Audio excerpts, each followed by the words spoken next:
Hello! So this year it's already the 20th anniversary of the European Week of Regions and Cities.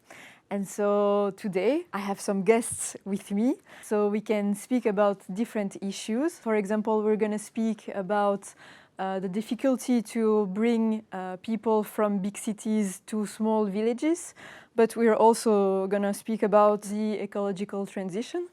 And so with me today, to speak more about those subjects, we have Nanette Maupertuis. You are the Corsican Assemblye president. And then we also have Gabriella Ceccarelli, and you are the head of Brussels Regional Office from Umbria. We can start with speaking about the European Week of Regions and Cities. Maybe we can start with you, Gabriella. Yeah. Do you think it's useful? Yes. Really, we do think that meeting peer regions, practitioners, policymakers from everywhere in Europe, it's a big opportunity. It's a very big opportunity. We really not find only that we have similar problems, but we discover that we can find similar solutions. Do you have an example maybe of... Yes, sure. In Poland and in France, we discovered that we are rich in small, old villages, quaint villages, in hills, mountains, lakes, and so on. But these villages are really left from young people who look for jobs and different lives in big towns, or maybe in other regions in Italy or abroad. So we discovered that we could make our villages more attractive, not only to go and visit as tourists, but also more attractive to live in, especially after the pandemic, when people discover that being in little flats in towns without green, without possibility to breathe good air and so on, could give also problems from a healthy point of view. And so we developed a policy together how to reinforce our own territories, who could help people to choose to come back or to choose Umbria to live in, even in small villages and inner areas. And how do you encourage people to go to villages? So we try to reinforce, for instance, the digital networks in order to let them work from their own places. Mm-hmm.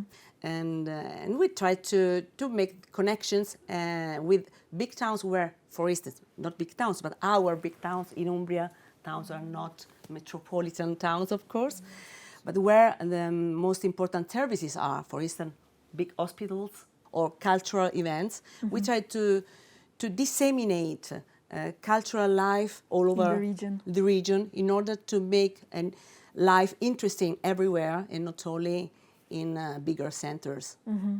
And then, Nanette, has the week been useful to Corsica? Well, it's a very good event because, first of all, it's an opportunity to exchange with others on problems, but also on solutions. It's an opportunity to put forward your own projects.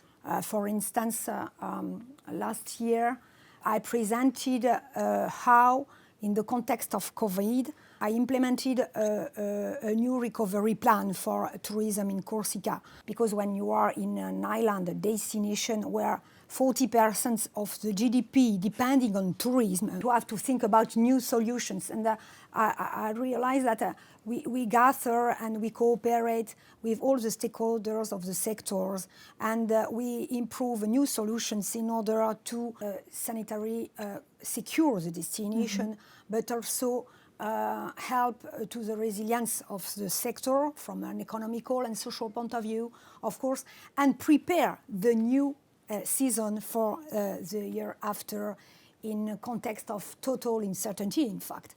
It was very interesting because we had a very interesting exchange on that, and we identified also the necessity to have a new trajectory for tourism in Europe. The event was a very, very good opportunity for that. And have you maybe have a reaction from other islands that were facing exactly the same problems? Yes, of course. Our colleagues of Balears, of Sardinia, of Sicily, every region, every city is unique, of course, but we have common problems and common solutions, and so we have to exchange about it, and we have also to promote our solutions, because sometimes in an insular context, in fact, you are facing all the problems because you are, yes, you are disconnected from the mainland. You are alone, and so you have to find solutions. And this is why I think that our territories could transfer some of their solutions to other mainland regions. So I think that it's important to have this kind of event. I do agree, because in a way, Umbria region, even if it's not an island, it has some similar characteristics because we have mostly inner areas, and we are a little bit cut off. For instance, from the big lines, from the fast trains, and so on. So, for us, a very big challenge is to reinforce that, to be more connected, not only with Italian destinations, but also from all over from Europe. So you're welcome, of course. You're welcome, waiting for you. And no, that's real. We more than doubled the number of flights. Since when? Since 1.5 years. Ah, okay. And so, Gabriella, you were telling us that a big problem is to bring people from big cities to small villages. But isn't it also maybe difficult to do this when you know that from an ecological point of view, sometimes it's better to live in a city? In Italy, Umbria is known as the green heart of Italy. But we want to be greener from a sustainable point of view, and we are straining on that. Umbria, together with 4 other regions in Italy, is a hydrogen valley. So it's a big challenge for the future from energetic point of view. And we want to be the greenest heart. And so how are you planning to achieve this? We want to mix research and innovation, and to implement that a new way of producing. We are investing in renovating, for instance, and innovating also our structure from the touristic point of view to make them more sustainable. And Nanette, we spoke about previous challenges brought by COVID, partly, but what's a challenge that maybe you are facing today? Well, I agree with Gabriella. The main challenges for us, but for all regions in Europe, will be the ecological transition and the energy transition. This is the main point, of course, because Corsica, as other islands, paradoxically, is really dependent from fossil energies. The footprint is terrible. So we developed also a very important research capacity at the University of Corsica in solar energy. And also we are focusing also on hydrogen, and we are thinking about ports and ferries also with this kind of technology. And this is very important to exchange, of course, with some regions developing this kind of technology. Moreover, for us, it's very important also to have the trajectory of tourism expansion and growth sustainable, because tourism is very good for Corsica. But 40% of GDP depending on tourism, you have perverse effect, of course, because you have a lot of pressure of ecosystems, also on social systems, because a young person cannot buy an apartment or a house in Corsica because it's very expensive. And so we have these challenges to face, and we developed a lot of projects in the field of sustainable tourism also. Do you have an example, maybe?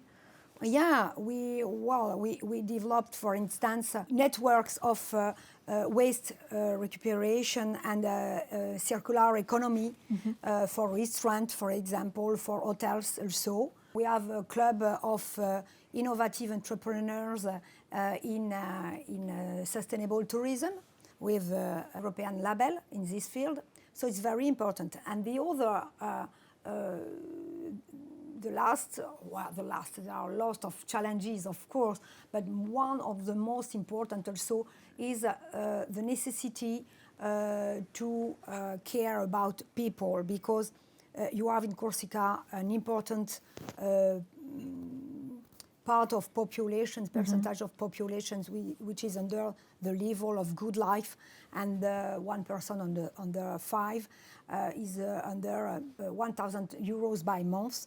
So it's very difficult. And we have to develop infrastructures which are connecting people also, which are maybe more green mobility, but also infrastructure of mobility and transport which can connect people. For instance, in the city of Bastia, we developed and we implemented an important project which was sustained by European funds.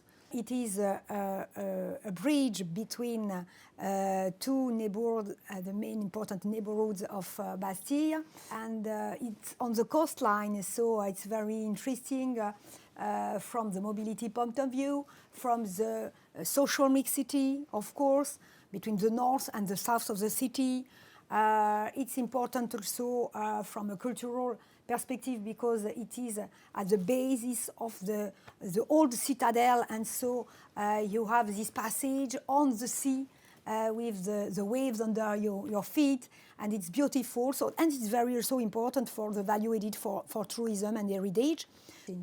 Well, I think you both stressed the importance of a good transportation system. Yeah, of course. To link connection. Yeah, we need connection and connectivity. Yeah. We need connectivity in Europe, not only I think in islands, but also in rural areas, mountainous areas. Also, it's very important if we want European citizens to be together and to be in connection, in fact. And we want to encourage also people to test themselves in a slow way of living our territories. Yeah. I guess our two regions are elected areas for that. Yes, I think so. I think so. Well, we'll try to come. No problem to do that. Yeah. Well, thank you to you both. Thank you so much. And thank you for watching. Goodbye.